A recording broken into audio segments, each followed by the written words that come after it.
बच्चों, आज की तारीख में जो आज का वीडियो है वो वाणिज्य गणित पर आधारित है, जो कक्षा 7 के लिए है। वाणिज्य गणित में हम लोग सबसे पहले पढ़ेंगे अनुपात क्या होता है। सबसे पहले क्या पढ़ेंगे?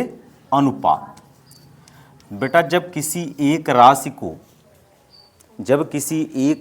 की तुलना किसी दूसरे राशि से की जाती है, जब किसी एक राशि की तुलना किसी दूसरे राशि से की जाती है तो इस तुलना को ही हम क्या कहते हैं? अनुपात कहते हैं। इस तुलना को ही क्या कहते हैं? अनुपात कहते हैं। जैसे अगर ए की तुलना बी से की जाए ए की तुलना किससे की जाए? बी से की जाए। तो ए का तुलना अगर हम बी से करेंगे तो इसको हम लिखेंगे ए बट्टे बी या ए अनुपाते बी। हम दो बिंदी लगा देते हैं। देखो, ए बट्टे बी मतलब ए और बी की आपस में तुलना की गई और यही तुलना ही क्या कहलाता है? अनुपात कहलाता है। यही तुलना ही क्या कहलाता है? अनुपात कहलाता है। और कोई अनुपात कैसे लिखा जाता है? ए बट्टे बी या ए और बी के बीच दो बिंदी हम इस तरह से लगा दें तो इसको कहते हैं ए अनुपात बी। ठीक है? तो किसी दो राशियों की तुलना करना ही क्या कहलाया? अनुपात कहलाया। किसी दो राशियों की तुलना करना क्या कहलाया? अनुपात कहलाया।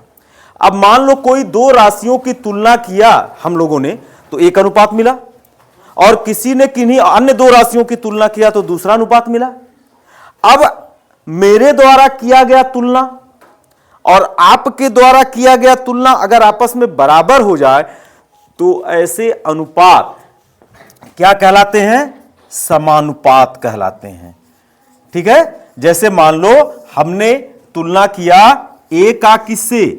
बी से, और किसी ने तुलना किया सी का डी से। ठीक है? तो अगर ए का बी से तुलना किया गया तो इसे लिखा जाएगा ए अनुपाते बी, और अगर बी सी का डी से तुलना किया जाएगा तो इसे लिखा जाएगा सी अनुपाते डी। तो अगर यह अनुपात, इसका मतलब क्या हुआ? ए बट्टे बी, और इसका मतलब क्या हो गया? सी बट्टे डी। अगर ए बट्टे बी सी बट्टे डी के बराबर हो जाता है तब हम कहेंगे ये दोनों अनुपात आपस में किसमें हैं? समानुपात में हैं। तो इसका मतलब जब दो अनुपात आपस में बराबर हो गया तो वो क्या कहलाए? समानुपात कहलाए। अब मान लो हमने कहा कि ए और बी की तुलना जो है सी और डी की तुलना के क्या बराबर है, अर्थात ये अनुपात इस अनुपात के बराबर है। तो इसे अनुपाते के संबंध में अगर लिखना होगा तो इसको कैसे लिखेंगे? ए बट्टे बी को कैसे लिखते हैं? ए अनुपाते बी। और सी बट्टे डी को कैसे लिखेंगे? सी अनुपाते डी। यहां बीच में क्या लिखा है? बराबर का चिन्ह। इस बराबर के चिन्ह के लिए यहां क्या लिखते हैं? चार बिंदी इस तरह से लगाते हैं। तो ए अनुपाते बी समानुपाती का चिन्ह ये हो गया। चार बिंदी का मतलब क्या होगा? ए समानुपाती का चिन्ह होगा। दो बिंदी का मतलब अनुपात का चिन्ह हो गया। ए अनुपाते बी समानुपाते है सी अनुपाते डी। ठीक है? अब इस समानुपात में ये अंदर के, ये देखो ए और डी के बीच में है तो इसको कहते हैं मध्य पद। इसको क्या कहते हैं? मध्य पद। और ये क्या है? सबसे किनारे हैं तो इनका क्या नाम देते हैं? बाह्य पद। अब यह देखा गया है कि मध्य पद का गुणा बाह्य पद के गुणे के क्या होता है? बराबर होता है। मध्य पदों का गुणनफल सदैव बाह्य पदों के गुणनफल के क्या होता है? बाह्य पदों के गुणनफल के क्या होता है? बराबर होता है। मध्य पद क्या है? बी और सी। तो मध्य पद का गुणनफल क्या होगा? बी गुणे सी होगा। अब बाह्य पद का गुणनफल क्या होगा? ए गुणे डी होगा। क्या होगा? ए गुणे डी। तो इसका मतलब मध्य पदों का गुणनफल हमेशा क्या होता है, बाह्य पदों के गुणनफल के बराबर होता है। जैसे हम कहें दो पेड़ हैं, दो पेड़ हैं, दो पेड़ हैं, एक छोटा पेड़ और एक बड़ा पेड़। हमने कहा छोटे पेड़ की लंबाई 5 मीटर है और बड़े पेड़ की लंबाई क्या है, 10 मीटर है। अगर इसकी लंबाई कितनी मीटर होगा, 5 मीटर, और इसकी लंबाई कितनी हो, 10 मीटर, तो ठीक है, एक पेड़ की लंबाई 5 मीटर है, दूसरे पेड़ की लंबाई 10 मीटर है। तो अगर मैं इन दोनों पेड़ों की लंबाइयों का अनुपात निकालना चाहूं, अगर इन दोनों पेड़ों की लंबाइयों का अनुपात निकालना चाहूं तो क्या लिखूंगा, 5:10। इनकी लंबाइयों का अनुपात हमने लिख दिया। अब 5/10 का मतलब क्या होता है, 5/10। काटो, 5 इकाई 5, 5 दूना 10, यह अनुपात कितना आएगा बेटा, 1/2 आया। अब यह कहा गया, एक दूसरे बच्चे ने कहा सर ये एक पोल है जिसकी लंबाई जो है 3 मीटर है। दूसरे बच्चे ने कहा कि सर मेरे दरवाजे पर एक पोल लगा है, उसकी लंबाई क्या मीटर है, 6 मीटर है। तो मैं कहा कि भैया तो ठीक है, दोनों पोलों के लंबाइयों का अनुपात निकालो। तो जब दोनों पोलों के लंबाइयों का अनुपात निकालोगे तो क्या लिखोगे, 3:6 लिखोगे। और 3:6 का मतलब कितना हो गया, 3/6, और 3/6 का मतलब कितना होगा, 1/2। तो यह अनुपात कितना हो गया, 1/2 हुआ कि नहीं हुआ। तो बेटा यहां पर भी अनुपात और यहां पर भी अनुपात, दोनों अनुपात समान आया कि नहीं आया, मतलब दो पेड़ों का अनुपात और दो खंभों का अनुपात आपस में बराबर हुआ कि नहीं हुआ। इसका मतलब इनकी लंबाइयों का अनुपात क्या है, आपस में बराबर होने के कारण ये पोल, खंभा और ये पेड़ आपस में समानुपात में है। ये बात समझ आ गई। एक चीज बेटा ध्यान देना, देखो ये लंबाई था और ये भी लंबाई था, दो चीजों की तुलना समान में किया जाता है। अब लंबाई की तुलना लंबाई के साथ ही की जाएगी, मोटाई की तुलना मोटाई के साथ की जाएगी। किसी वस्तु का द्रव्यमान का तुलना हमेशा किसके साथ किया जाएगा, द्रव्यमान के साथ किया जाएगा। आई बात की नहीं समझ आ गई। तो हमेशा तुलना एक तरह की राशि में की जाती है, ठीक है। और जब दो राशियां आपस में क्या हो जाएं, दो राशियों की तुलना अगर हम करें तो अनुपात हुआ, अन्य किसी दो राशियों की तुलना किया वो अनुपात हुआ। अगर ये तुलनाएं, ये अनुपात आपस में बराबर हो जाता तो ये समानुपात कहलाता है।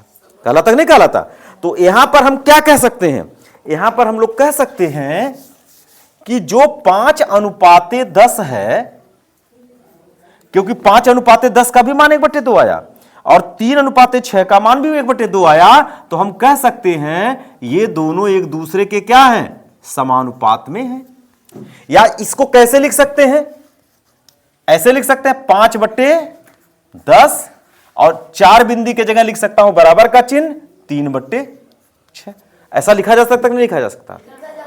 अब बेटा जरा इसका तिर्यक गुणा करो। तिर्यक गुणा में क्या होता है, 5 का गुणा 6 में और 10 का गुणा 3 में, अब बीच में बराबर का चिन्ह तो बराबर हो गया, इसे कहते हैं तिर्यक गुणा।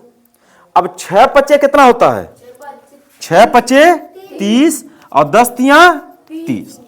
तो आपको क्या मिला कि अगर हम तिर्यक गुणा करते हैं, 5 का गुणा 6 में करते हैं तो भी 30 आता है, 10 का गुणा 3 में करते हैं तो भी 30 आता है। अब बताओ बेटा ये 5 और 6 है क्या, यहां पर ये बापद है कि नहीं है, बोलो। बाहर ए भी लिखा, बाहर ए भी लिखा, तो 5 और 6 बापद हुआ, और 3 और 10, 10 और 3 मध्य पद हुआ। 3 और 10 क्या हुआ, मध्य पद हुआ।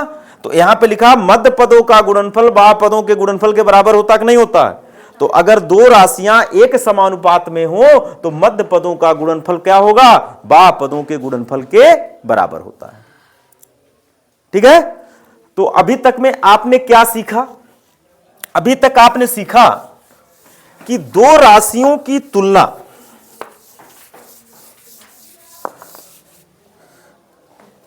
अभी तक आपने क्या सीखा?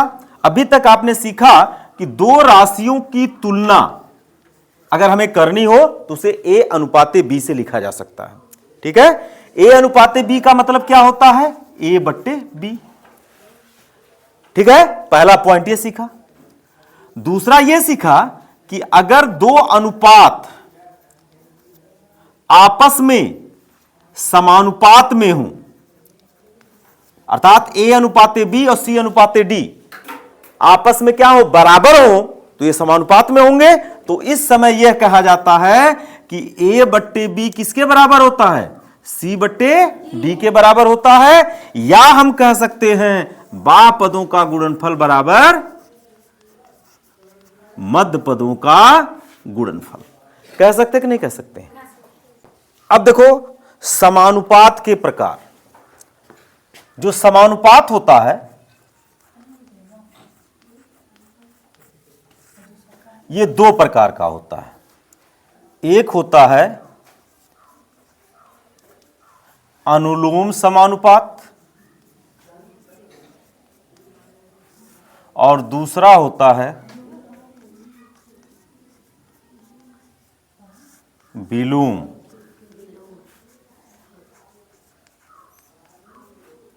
समानुपात। अनुलोम समानुपात और विलोम समानुपात में क्या अंतर है? नाम से पता है, अनुलोम मतलब एक के बढ़ने पर दूसरा बढ़े और एक का मान घटने पर दूसरा क्या हो? घटे। तो ऐसे समानुपात को क्या कहते हैं? अनुलोम समानुपात कहलाते हैं। लेकिन अगर एक राशि को बढ़ाया जाए और दूसरी घट जाए, और दूसरी राशि को बढ़ाया जाए, पहली राशि को बढ़ाया जाए दूसरी घट जाए, और पहली को घटाया जाए दूसरी बढ़ जाए, तो यहां उल्टा का संबंध हुआ ना। एक अगर बढ़े तो दूसरा घटे और पहला घटे तो दूसरा बढ़े।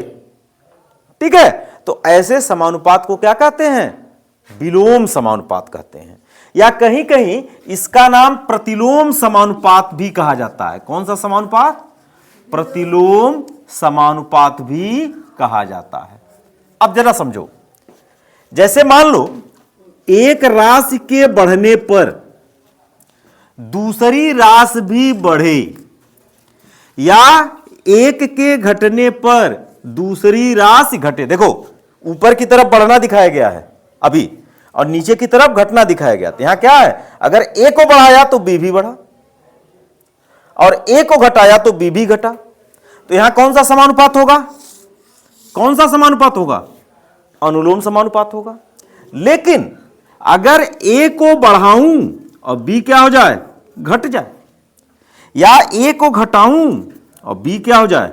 बढ़ जाए, तो ऐसा समानुपात कौन सा समानुपात कहलाता है? ऐसा समानुपात कौन सा समानुपात कहलाएगा? विलोम समानुपात कहलाएगा। आइए चलिए कुछ उदाहरण के द्वारा अनुलोम समानुपात और विलोम समानुपात का समझते हैं। जैसे मान लो आप एक दुकान पर गए, ठीक है, एक कॉपी का मूल्य पूछे, एक कॉपी का मूल्य पूछे। दुकानदार ने बताया एक कॉपी का मूल्य 20 रुपए है।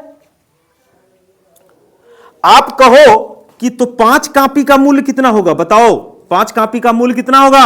100। कैसे पता चला? जब 5 का 20 में आपने गुणा कर दिया तो आंसर कितना आ गया? 100। तो बताओ यह एक कॉपी का मूल्य 20 रुपया, 5 कॉपी का मूल्य 100 रुपया। तो जब एक से कॉपियों की संख्या बढ़ा दिए तो मूल्य 20 से बढ़ के 100 हो गया कि नहीं हो गया? अर्थात कॉपियों की संख्या बढ़ाने पर मूल्य भी बढ़ जा रहा है। अगर मैं कॉपियों की संख्या क्या कर दूं? घटा दूं, 3 कॉपी का मूल्य पूछूं, 3 कॉपी का मूल्य पूछूं, तो क्या कहोगे? 3 गुणे 20, और 3 गुणे 20 मतलब 60।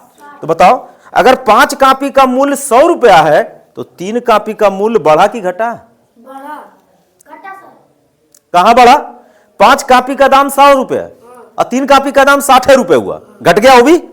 मतलब 5 से 3 हमने किया, 5 से कॉपियों की संख्या घटा के 3 कर दिया, तो दाम भी 100 से घट के क्या हो गया? 60 हो गया। तो दाम भी तो घट गया। कॉपी की संख्या 1 से 5 किया, मूल्य 20 से 100 हो गया। कॉपी की संख्या 5 से घटा के 3 कर दिया, मूल्य क्या हो गया, 100 से 60 हो गया।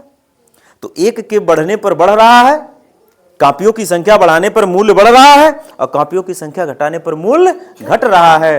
तो ऐसे समानुपात को अनुलोम समानुपात कहते हैं। ठीक है। लेकिन अब दूसरा उदाहरण समझो।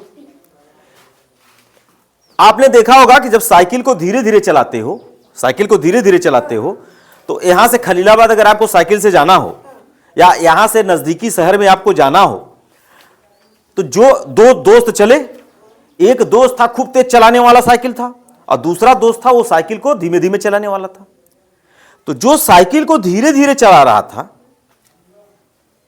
वो मान लो यहां से शहर पहुंचने में 1 घंटा लिया, क्योंकि उसकी गति क्या थी, धीमी थी। और दूसरा दोस्त क्या रहा, खूब साइकिल तेज चला रहा था। तो बताओ वो 1 घंटे में पहुंचेगा कि 1 घंटे से कम समय पहुंचेगा? पहला दोस्त जो धीरे धीरे चला रहा था वो 1 घंटे में पहुंचता है नजदीकी शहर में। और मान लीजिए आपका दूसरा, आप जो है तेज चलाई साइकिल चलाते हो, तो आप जल्दी पहुंचोगे कि 1 घंटे बाद और पहुंचोगे लेट में? हमारे कहने का मतलब है, मान लो 2 दोस्त थे, एक राम था एक श्याम था।